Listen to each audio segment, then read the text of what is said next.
Halo teman-teman, di sini saya akan menjelaskan materi mengenai pasar valuta asing. Yang pertama ada definisi.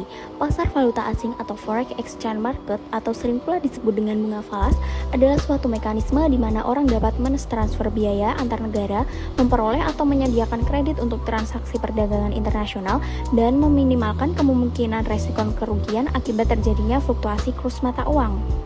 Selanjutnya adalah latar belakang. Pasar valuta asing atau forex berkembang pesat seiring dengan pertumbuhan perdagangan internasional dan kebutuhan untuk menukarkan mata uang antar negara. Pasar ini memungkinkan perusahaan, bank, dan investor melakukan transaksi valuta asing secara liquid dan efisien, mendukung kegiatan ekonomi global.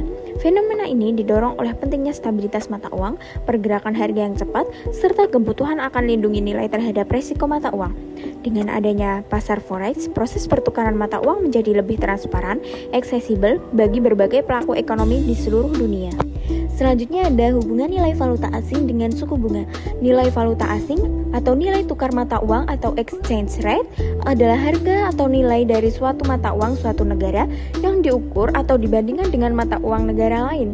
Sedangkan suku bunga adalah harga yang harus dibayar oleh peminjam atas dana yang dipinjam dari pemberi pinjaman, dinyatakan sebagai persentase dari jumlah pinjaman per periode waktu tertentu.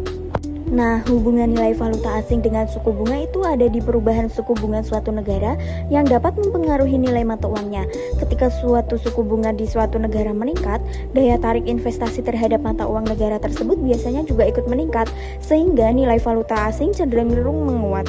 Sebaliknya, penurunan suku bunga dapat menyebabkan nilai mata uang melemah karena investasi asing menjadi kurang menarik. Hubungan ini mencerminkan adanya aliran modal yang dipengaruhi oleh perbedaan suku bunga antar negara dan mempengaruhi fluktuasi nilai tukar mata uang di pasar valuta asing. Selanjutnya adalah pengaruh kebijakan moneter dan fiskal terhadap nilai tukar dan output dalam jangka pendek.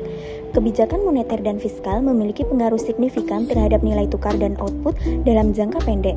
Kebijakan moneter seperti penurunan suku bunga cenderung menurunkan nilai mata uang karena investasi asing menjadi kurang menarik, sekaligus meningkatkan output dengan mendorong konsumsi dan investasi domestik. Jadi, secara bersamaan kebijakan tersebut dapat memicu fluktuasi nilai tukar dan output dalam jangka pendek tergantung pada respon pasar dan kestabilan ekonomi. Dan yang terakhir ada pengaruh pasar valuta asing terhadap nilai tukar dalam jangka panjang. Kebijakan fiskal yang berkelanjutan seperti pengeluaran pemerintah yang besar tanpa pendukung pendapatan yang memadai dapat menyebabkan defisit anggaran tertekan terhadap nilai tukar dalam jangka panjang. Di sini keberhasilan pengelolaan ekonomi dalam jangka panjang sangat bergantung pada keseimbangan konsistensi kebijakan-kebijakan ekonomi yang diterapkan.